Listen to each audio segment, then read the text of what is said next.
النهارده جايين عشان ابطال ثوره 25 يناير، فيهم منهم بطل عندنا هنا في لندن وسام موري.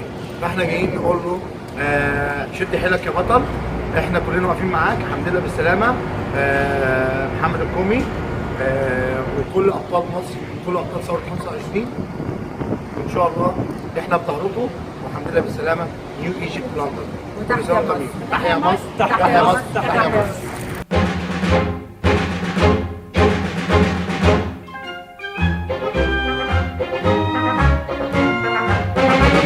خلي السلاح صاحي صاحي صاحي، لو نامت الدنيا صحي مع سلاحي. سلاحي في ايديا نهار وليل صاحي، ينادي يا ثوار عدونا غدار.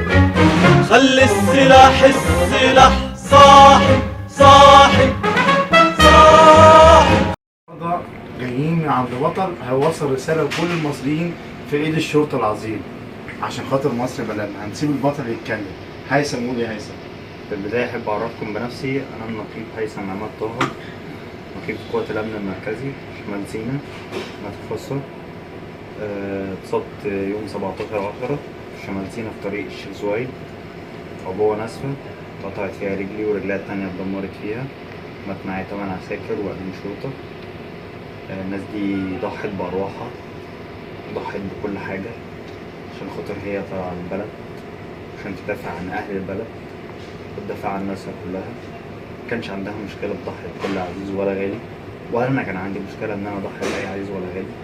الحمد لله ربنا يعني حطني في اختبار صعب، وحطني في اختبار إن أنا أقول يعني الحمد لله على كل شيء. أنا بحمد ربنا في البداية في الآخر، لأن أنا عملت حاجة لبلدي. قدرت أقدم حاجة لوطني. انت بطل من قدرت أقدم حاجة لكل شعب مصر. إن رجالة مصر مش هتسيب شعب مصر، ولا هتسيب حد يقدر يعمل معانا حاجة، ولا هنخلي كلب فيهم يقدر يمس شعرة من أرض مصر. شعرة من أرض مصر ولا ضفر مصري عندنا يطير في رقاب ويطير في أرواح كتير أوي. لما ربنا سبحانه وتعالى قال إن إحنا خير أجناد الأرض، ما كانش كذب أو ما كانش من أي حاجة. انتوا فعلا مستعدين ندي لكل عزيز وغالي عشان خاطر مصر وعشان خاطر أهل مصر، عشان خاطر نحافظ على أهلنا وإخواتنا. انتوا الأبطال. السلاح صاحي صاحي صاحي، لو نامت الدنيا صحي مع سلاحي. احنا النهارده كنا في زياره بطل من ابطال شرطتنا.